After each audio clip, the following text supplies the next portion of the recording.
ह्रीं भुवनेश्वर्यै नमो नमः।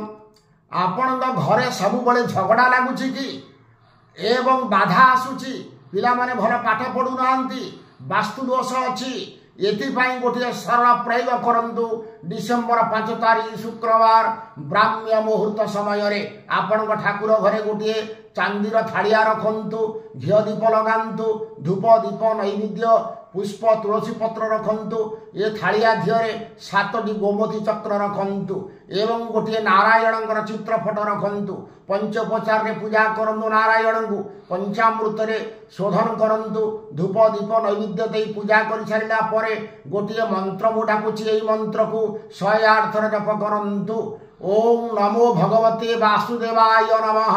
এই द्वादश अक्षर मंत्र को जप करंतु 108 थर जप समर्पण करंतु तापरे कपड़ा धेरे गोमती चक्र को बांधी आपण नारायण को फोटो पाखरे रखंतु देखिबे এই प्रयोग परे वास्तु दोष आ रहिबो नाही घरे शांति आसीबो पिला माने पाठ पढिबे भाग्य आपनकर बदली दिबो एहा तंत्र शास्त्र रे निर्देश रही अछि।